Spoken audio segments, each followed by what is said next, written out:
I'm begging you, don't.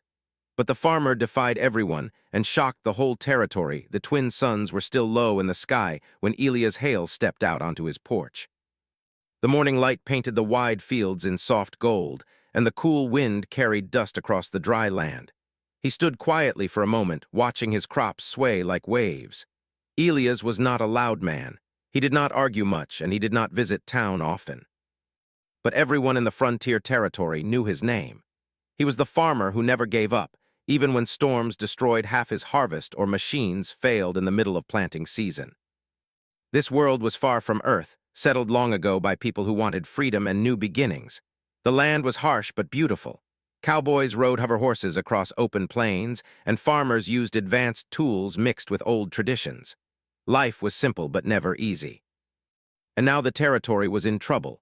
For 3 seasons, the crops had been failing. Strange weather patterns ruined the soil and water supplies were shrinking. Some settlers had already packed their things and left. Those who stayed were worried, but they did not know what else to do. Elias believed he had found the answer. He looked toward the distant red valley beyond the canyon. Even from far away, the land looked different, darker, almost alive under the rising suns. No one farmed there.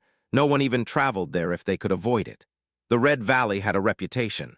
Old stories said machines hidden underground made storms stronger. Some said settlers had disappeared after entering the area years ago. Others believed the land itself rejected humans. The colonial council had made a rule long ago: no farming, no digging, and no settlement inside the Red Valley.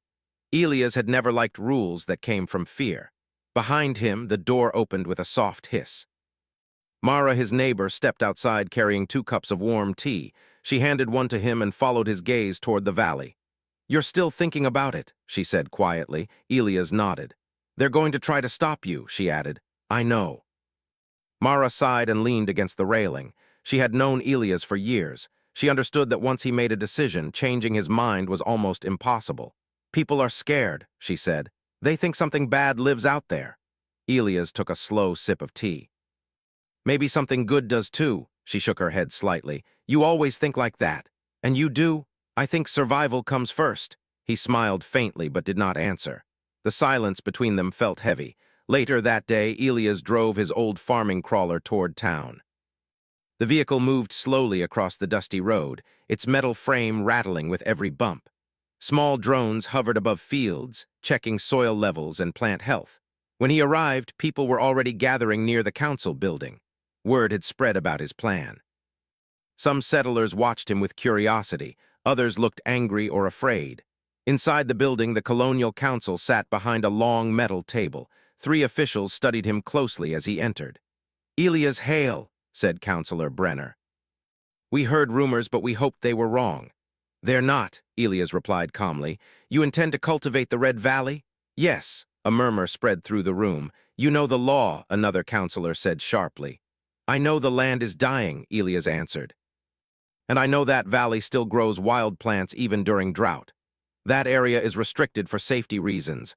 "What safety reasons?" Elias asked. "Stories, fear, no one has studied it in decades." The councillors exchanged looks. "The risks are unknown," Brenner said firmly. Elias nodded slowly. "Then it's time someone learned." The meeting grew tense. Some settlers stood and shouted warnings. One old rancher stepped forward, his voice shaking. "I'm begging you, don't go there," he said. "My brother went years ago, never came back." The words hung in the air. Elias felt the weight of their fear, but he also felt something else: hope. "I'm not going for adventure," he said quietly. "I'm going because we need food. If we keep farming the same way, this territory won't survive another year." Silence followed. Finally, Brenner spoke again. "If you proceed, the council cannot guarantee your safety." "I don't expect you to," Elias replied. Outside, the sky had turned brighter. Children ran between buildings while traders loaded supplies onto transport carts. Life continued as always, but tension followed Elias wherever he walked. Some people avoided him. Others whispered. By evening, he returned home and began preparing equipment. He loaded seeds, water tanks, and soil scanners onto his crawler. The machines hummed as they powered up. As night fell, he stood again on the porch. The Red Valley glowed faintly under starlight. Myra approached slowly. "They begged you not to," she said. "I know. Are you sure about this?" He watched the horizon for a long time before answering. "No," he said honestly, "but I'm sure doing nothing is worse." The next morning, Elias drove toward the canyon. Dust rose behind his crawler as he crossed the boundary marker, a faded metal sign warning travelers to turn back. The air felt different immediately, warmer, heavier. Strange rock formations surrounded him, and the ground beneath his tires vibrated slightly like distant thunder. He stopped near a flat area and stepped outside. Silence. No birds, no wind. He activated his soil scanner. Lights flickered across the device as it analyzed the ground. "Rich nutrients," he whispered in surprise. "Better than any land in the territory." Excitement grew inside him. Maybe he had been right all along. He began planting small test rows, carefully placing seeds into the soil. The machines worked slowly, pressing seeds into the earth while he monitored readings. Hours passed. Then something strange happened. A faint humming sound rose from beneath the ground. Elias froze. Lines of soft light appeared under the soil, spreading outward like glowing roots. His equipment beeped rapidly. "What?" he muttered. The ground shifted slightly, and thin metallic structures rose slowly before stopping, as if waking after a long sleep. Instead of fear, curiosity filled him. The machines did not attack. They simply activated, adjusting the soil around his planted seeds. Within minutes, tiny green shoots pushed through the surface, faster than any growth he had ever seen. Elias laughed softly, amazed. "Maybe you were never cursed," he said to the valley. Suddenly his comms device crackled. Static filled the air, then a voice, low, distant, and mechanical. "Turn back, you don't understand what you're waking." Elias stared at the device, heart pounding. The suns began to set behind the canyon walls, painting everything red. He looked at the growing plants, at the glowing lines beneath the soil, and at the empty horizon behind him. For a long moment he said nothing. Then he switched off the comms and returned to work. The red valley changed overnight. When the twin suns rose again, Elias Hale stepped out of his crawler and stared at the field in disbelief. The small seeds he had planted the day before were no longer tiny shoots. Green leaves spread across the soil, strong and healthy, moving gently in the morning wind. He walked slowly between the rows, touching the plants carefully. They felt warm, almost alive in a way he had never experienced before. His scanner beeped again. Growth rate far beyond normal. Soil condition, perfect balance. Water usage, extremely low. Elias shook his head, amazed. How is this possible? The glowing lines under the soil were still faintly visible, like hidden pathways guiding energy through the land. Whatever technology lay beneath the valley was helping the plants grow, but the voice from yesterday stayed in his mind. Turn back. He ignored the thought and continued working. He checked irrigation lines, adjusted seed placement, and recorded data. If this system truly helped farming, it could save the entire territory. Hours later, his comms device came alive again. "Elias, respond," Mara's voice said urgently. He picked it up. "I'm here. You need to come back," she said quickly. "The council knows you crossed into the valley. They're sending marshals." "I expected that. They're not coming to talk." Elias sighed but did not stop working. "I'm not leaving." There was silence on the other side. "They're afraid," Mara said softly. "People are saying the valley lights were seen from town last night." "I didn't do anything dangerous," he replied. "The land is helping. Maybe that's what scares them." The connection ended. Elias looked around. The valley remained quiet. No storms, no danger, only life returning to the soil. But then the humming sound grew louder. He turned quickly. From the far side of the field, a small metallic shape rose from the ground. It looked like a floating drone, smooth and silver, with soft blue lights along its surface. It hovered silently, watching him. Elias raised his hand slowly, showing he meant no harm. "Well," he said calmly, "I guess you're part of the system too." The drone moved closer. A thin beam of light scanned him from head to toe. His heart beat faster, but he stayed still. The scanning stopped. For a moment, nothing happened. Then a soft tone sounded, almost like approval. The drone moved toward the crops instead, adjusting its position as if inspecting the plants. Elias felt a strange relief. It wasn't attacking. Maybe this technology wasn't dangerous at all.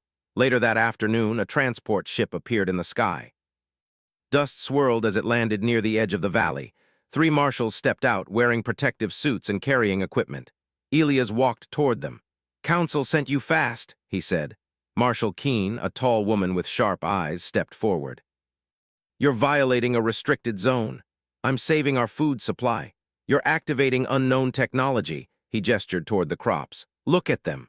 The marshals hesitated. Even they could not hide their surprise when they saw the strong plants. Keen frowned. This doesn't mean it's safe. Nothing we do is completely safe, Elias replied calmly. She walked closer to the glowing lines under the soil. This area was closed for a reason. Old reports said machines here were unstable. Maybe they were misunderstood, he said. Before she could answer, the hovering drone returned. The marshals instantly raised their equipment. Stand down, Elias said quickly. It hasn't attacked. The drone projected a faint holographic symbol into the air, patterns shifting like moving stars. None of them understood it. Then a voice echoed again, clearer this time. Caretaker presence detected.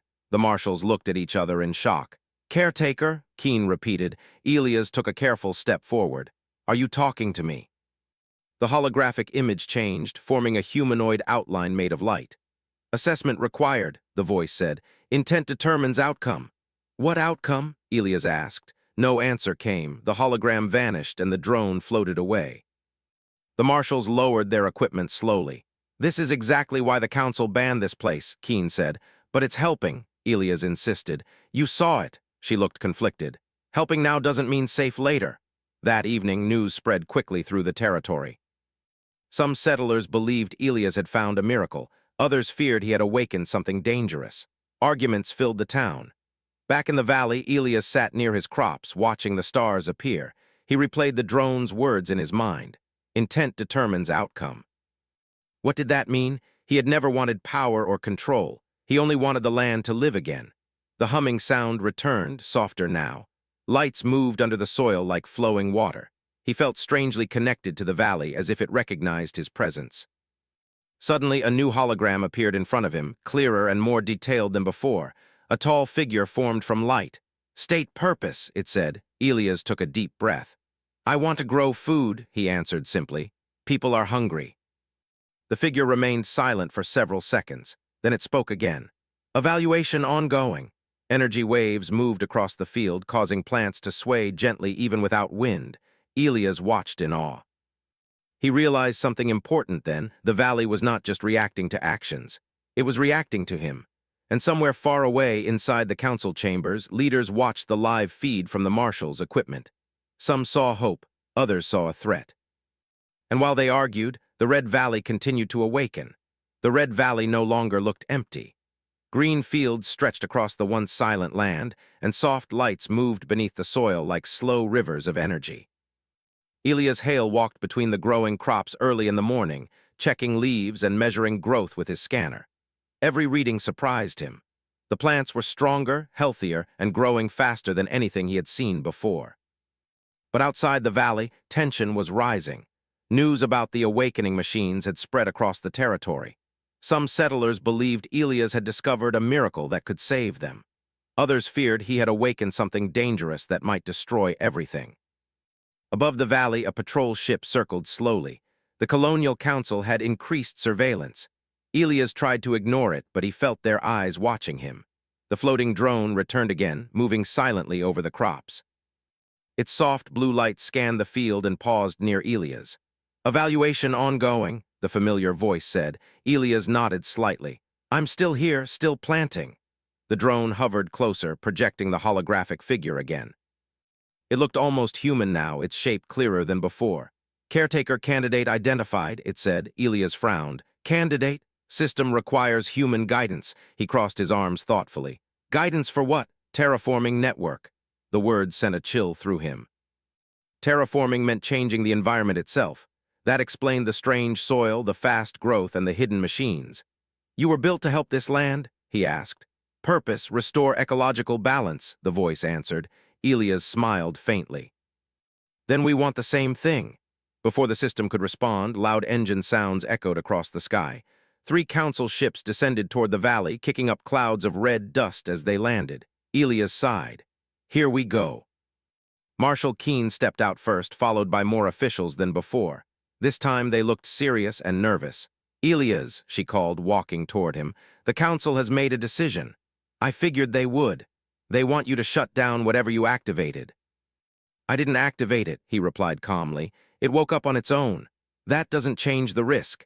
Elias gestured toward the healthy fields. Look around, people are starving outside this valley. This land is alive again. One counselor stepped forward, his voice sharp. We cannot trust alien technology. And we can trust failing crops? Elias asked quietly. The argument grew louder. Some marshals watched the drone carefully, ready for anything. The holographic figure appeared again, causing several officials to step back in fear. Multiple human entities detected, the system announced. Deactivate immediately, the counselor ordered. Elias shook his head. You're talking to it like it's a machine you can command. It's more than that. Step away, farmer, the counselor said coldly. Elias did not move. If you force this, he said slowly, you might destroy the one thing that can save us. Silence followed. The drone turned toward him. Conflict detected, it said. Human emotional instability increasing. Elias raised his hands gently. No conflict, just fear.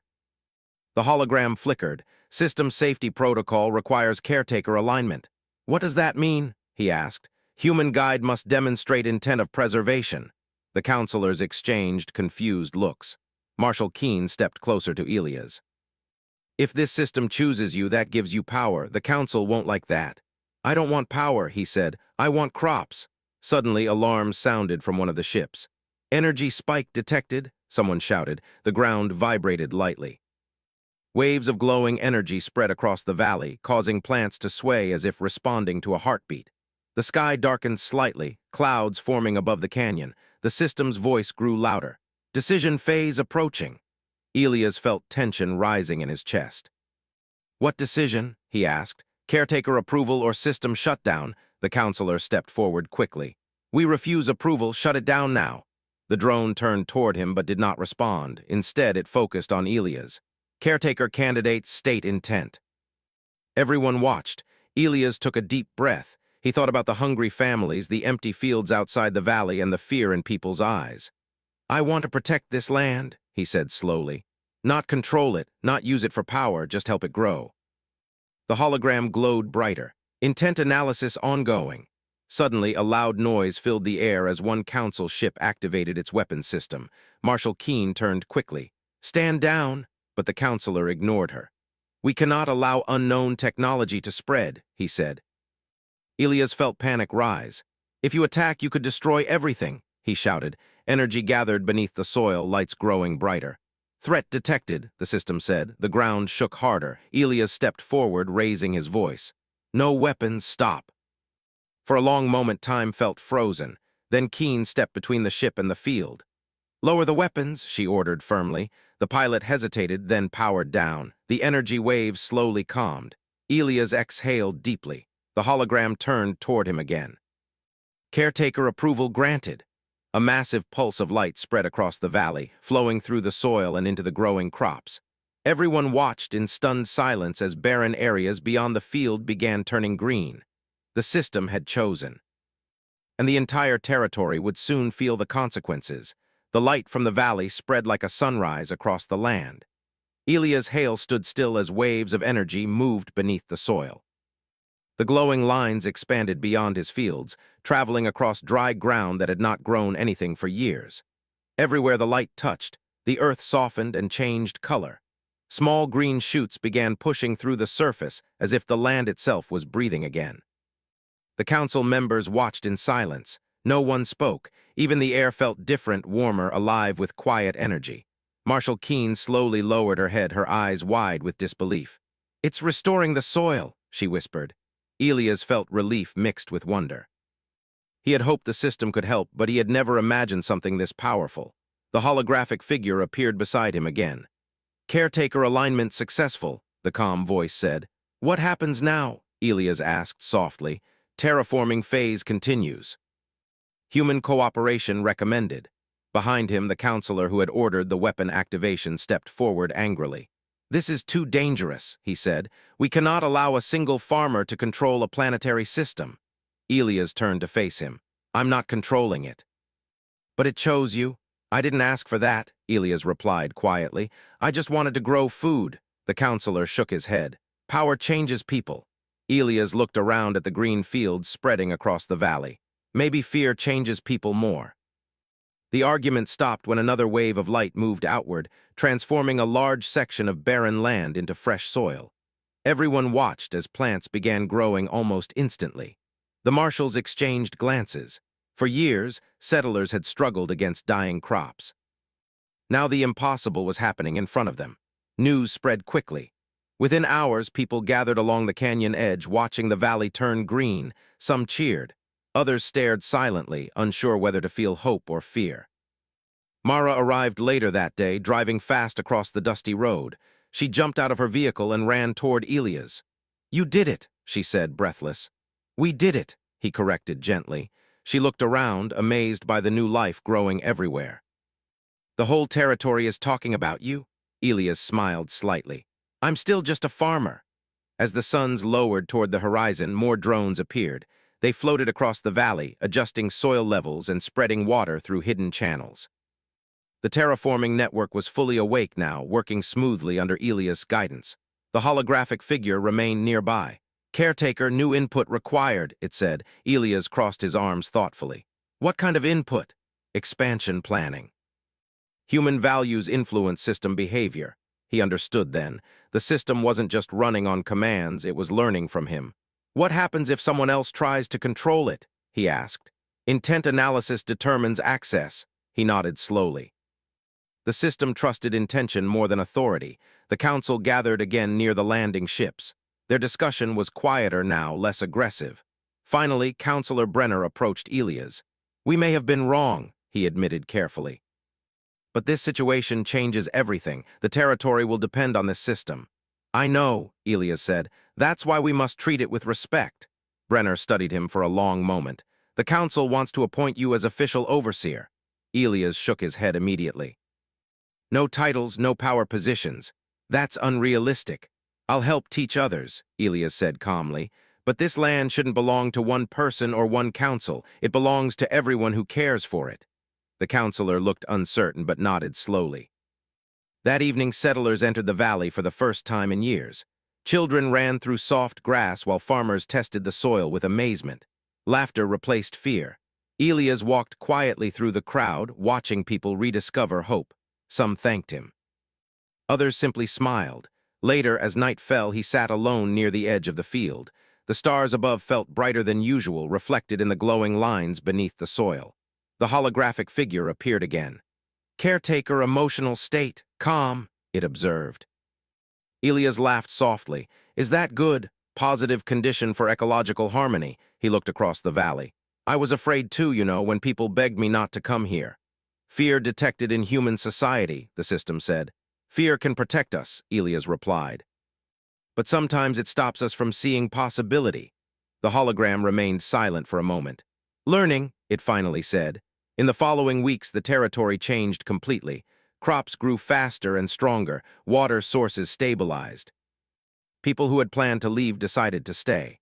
Instead of conflict, cooperation slowly replaced division. Elias refused praise or status. He worked alongside other farmers, teaching them how to listen to the land and guide the system gently. The terraforming network responded best when humans worked with patience instead of control. One afternoon, a young boy approached him while he repaired an irrigation line. "Are you the farmer who saved the valley?" the child asked. Elias smiled. "I just planted seeds." "My mother said everyone told you not to go," the boy continued. "That's true. Why didn't you listen?" Elias paused, thinking carefully before answering. "Because sometimes," he said softly, "people say do because they're afraid, and sometimes someone has to try anyway." The boy nodded as if understanding something important. As the sun set behind the canyon, green fields stretched across the horizon where dry land once ruled. The Red Valley was no longer forbidden. It had become the heart of a new beginning. And Elias Hale, the quiet farmer who refused to give up, returned to his work, planting another row of seeds beneath the glowing light of a living world.